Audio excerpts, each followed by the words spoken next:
Hi friends, welcome back to GK kitchen YouTube channel. ಇವತ್ತು ನಾನು ಇದ್ಕಿದ ಬೇಳೆ ಹಾಕಿ ಚಿಕನ್ ಫ್ರೈ ಮಾಡೋದು ಹೇಗೆ ಅಂತ ತೋರಿಸ್ಕೊಡ್ತೀನಿ. ತುಂಬಾನೇ ಇಂಗ್ರೀಡಿಯೆಂಟ್ಸ್ ಕಡಿಮೆ, ಅಷ್ಟೇ ಸೂಪರ್ ಟೇಸ್ಟ್ ಬರುತ್ತೆ. ಈಗ ಹೆಂಗಿದ್ರು ಅವರೆಕಾಯಿ ಸೀಸನ್ ಆಗಿರೋದ್ರಿಂದ ಈ ತರ ರೆಸಿಪಿಗಳು ಮಾಡ್ಕೊಂಡು ತಿನ್ಕೊಂಡ್ರೆ ಚೆನ್ನಾಗಿರುತ್ತೆ. ಆಮೇಲೆ ಮಾಡಬೇಕಿತ್ತು ಅಂತ ಆಗ ನಾವು ಯೋಚನೆ ಮಾಡಕ್ ಹೋಗ್ಬಾರ್ದು. ನೋಡಿ, ನಾನು ಅರ್ಧ ಕೆಜಿ ಅಷ್ಟು ಚಿಕನ್ನ ತೊಳೆದು ಇಟ್ಕೊಂಡಿದ್ದೀನಿ. ಮತ್ತೆ ಒಂದು 1/4 ಕೆಜಿ ಅಷ್ಟು ಅವರೆಕಾಯಿನ ಬಿಡಿಸಿ ಇಟ್ಕೊಂಡು ಇಟ್ಕೊಂಡಿದ್ದೀನಿ. 1/4 ಕೆಜಿಲಿ ನೋಡಿ ಇಷ್ಟೇ ಆಗಿರೋದು. ಮತ್ತೆ ಸ್ವಲ್ಪ ಪುದೀನ ಸೊಪ್ಪು, chilli powder, garam masala 1-2 spoon, ಮತ್ತೆ 1 ಈರುಳ್ಳಿ, ಆಮೇಲೆ ನೋಡಿ ಶುಂಠಿ, ಬೆಳ್ಳುಳ್ಳಿ, ಹಸಿಮೆಣಸಿನ್ಕಾಯಿ ಎಲ್ಲ ಸೇರಿ ಒಂದು 3 ಸ್ಪೂನ್ ಅಷ್ಟು ನಾನು ಫ್ರೆಶ್ ಆಗಿ ಪೇಸ್ಟ್ ಮಾಡಿ ಇಟ್ಕೊಂಡಿದ್ದೀನಿ. ಈಗ ಹೇಗೆ ಮಾಡೋದು ಅಂತ ತೋರಿಸ್ಕೊಡ್ತೀನಿ. ನೋಡಿ, ಒಂದು ಹಗ್ಗಲ್ವಾಗಿರೋ ಪಾನ್ಗಾಗ್ಲಿ, ಬಾಂಡ್ಲಿಗಾಗ್ಲಿ, ಇತ್ತ ಬಟ್ಲಿಗಾಗ್ಲಿ ನೀವು ಈ ಚಿಕನ್ನ ತೊಳೆದಿರೋದನ್ನ ನೀರು ಫುಲ್ಲು ಡ್ರೈ ಮಾಡಿ ಈ ಚಿಕನ್ ಪೀಸಸ್ಗಳನ್ನ ಇದಕ್ಕೆ ಹಾಕೋಬೇಕು. ಒಂದು ತಟ್ಟೆಗಾದ್ರೂ ಹಾಕೋಬಹುದು. ನೀಟಾಗಿ ಮಿಕ್ಸ್ ಮಾಡ್ಕೋಬೇಕಲ್ಲ, ಅದಕ್ಕೆ ನಾನು ಸ್ವಲ್ಪ ಅಗಲವಾಗಿರೋದು ತೊಗೊಂಡಿದ್ದೀನಿ. ಮತ್ತೆ ಚಿಕನ್ ಹಾಕೊಂಡಿದ ತಕ್ಷಣ ನಾನು ಶುಂಠಿ, ಬೆಳ್ಳುಳ್ಳಿ, ಹಸಿಮೆಣಸಿನ್ಕಾಯಿ ಖಾರಕ್ಕೆ ಇದನ್ನ ಪೇಸ್ಟ್ ಮಾಡ್ಕೊಂಡಿದ್ದೀನಿ. ಸ್ವಲ್ಪ ನೀರು ಹಾಕಿ, ಜಾಸ್ತಿ ತೆಳ್ಳಗೆ ಮಾಡ್ಕೊಳಕ್ ಹೋಗ್ಬೇಡಿ. ನೋಡಿ, ಹಾಕೊಂಡ್ಮೇಲೆ ಇವಾಗ ಇದಕ್ಕೆ ನಾವು ಖಾರಕ್ಕೆ ತಕ್ಕಷ್ಟು ಹಸಿಮೆಣಸಿನ್ಕಾಯಿ ಹಾಕೊಂಡು ಪೇಸ್ಟ್ ಮಾಡ್ಕೊಂಡಿದ್ದೀನಿ. ನಿಮ್ಗೆ ನೋಡ್ಕೊಂಡು ಬೇಕಾದ್ರೆ ಹಾಕೋಬಹುದು, ಇಲ್ಲ ಅಂದ್ರೆ ನೀವು ಹಸಿಮೆಣಸಿನ್ಕಾಯಿ ನಮ್ಗೆ ಇಷ್ಟ ಇಲ್ಲ ಅಂದ್ರೆ ಚಿಲ್ಲಿ ಪೌಡ್ರ್ ಕೂಡ ಹಾಕೋಬಹುದು. ನೋಡಿ, ಒಂದು ಚಿಕ್ಕ ಸ್ಪೂನಲ್ಲಿ ಅರ್ಧ ಕೆಜಿಗೆ ನಾನು 1 ಸ್ಪೂನ್ ಅಷ್ಟು ಪುಡಿ ಉಪ್ಪು ಹಾಕೊಂಡಿದ್ದೀನಿ. ಆಮೇಲೆ ಪುದೀನ ಸೊಪ್ಪು, ಆಮೇಲೆ ನೋಡಿ ಗರಂ ಮಸಾಲ ಮತ್ತೆ ಚಿಲ್ಲಿ ಪೌಡ್ರು 2 ತಗೊಂಡಿದ್ದೀನಿ.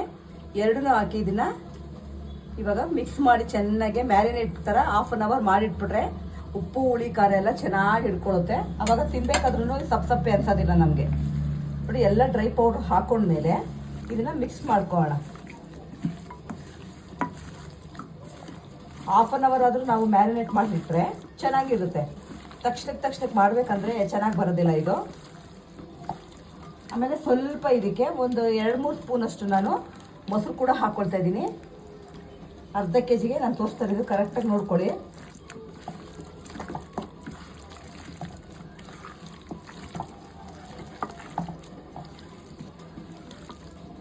ನೋಡಿ, ಇದೆಲ್ಲ ಮಿಕ್ಸ್ ಮಾಡಿದ್ಮೇಲೆ ಇವಾಗ ಇದನ್ನ ಒಂದು ಅರ್ಧ ಗಂಟೆ ಪಕ್ಕಕ್ಕೆ ಇಟ್ಬಿಡೋಣ.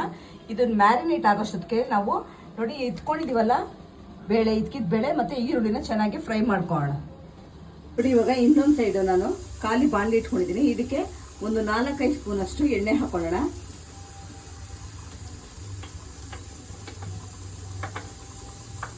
ನೋಡಿ, ಇವಾಗ ಎಣ್ಣೆ ಕಾದಿದೆ. ಸಣ್ಣದಾಗಿ ಒಂದು ಈರುಳ್ಳಿನ ಹಚ್ಚಿಟ್ಕೊಂಡಿದ್ದೀನಿ. ಇದನ್ನ ಹಾಕೊಂಡು ಚೆನ್ನಾಗಿ ಫ್ರೈ ಮಾಡ್ಕೋಬೇಕು.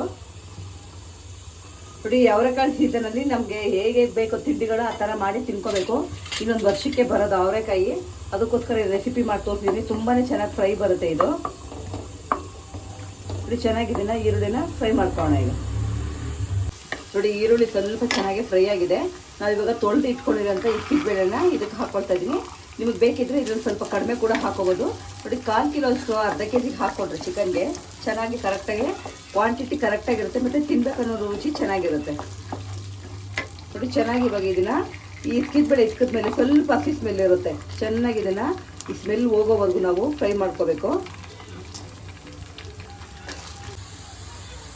ಇವಾಗ ನೋಡಿ, ಹಸಿ ಸ್ಮೆಲ್ ಎಲ್ಲ ಸ್ವಲ್ಪ ಕಡಿಮೆ ಆಗಿದೆ.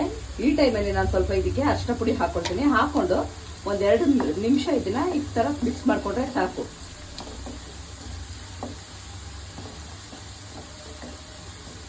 ನೋಡಿ, ಇವಾಗ ಅರಿಶಿನ ಪುಡಿ ಎಲ್ಲ ಹಾಕಿ ಚೆನ್ನಾಗಿ ಫ್ರೈ ಆಗಿದೆ. ಇದನ್ನ ಸ್ವಲ್ಪ ಇವಾಗ ಲೋ ಫ್ಲೇಮ್ ಮಾಡಿ ನೀವು ಹುರಿದಿರೋ ಅಂಥದ್ದನ್ನ ಒಂದು ಪ್ಲೇಟ್ಗೆ ಫುಲ್ಲು ತೆಗೆದ್ಬಿಡ್ಬೇಕು.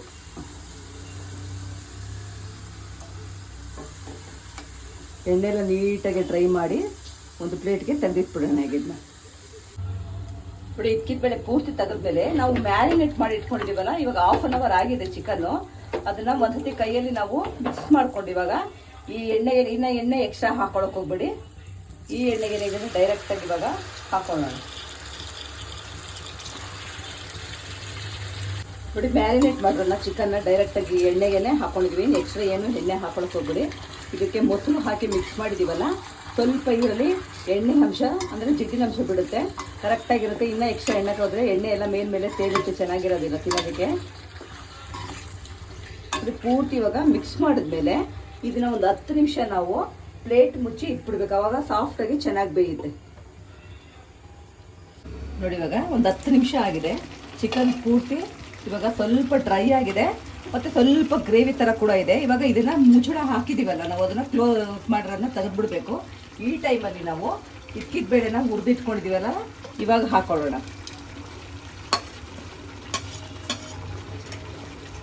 ನೋಡಿ, ಹಾಕಿದ್ಮೇಲೆ ಒಂದು 5 ನಿಮಿಷ ಇದರಲ್ಲಿ ಈ ಥರ ಮಿಕ್ಸ್ ಮಾಡಿ ಬೇಯಿಸ್ಕೊಂಡ್ಬಿಡ್ಬೇಕು. ಪ್ಲೇಟ್ ಮುಚ್ಚಕ್ಕೆ ಹೋಗ್ಬೇಡಿ, ಸ್ವಲ್ಪ ಡ್ರೈ ಆಗುತ್ತೆ.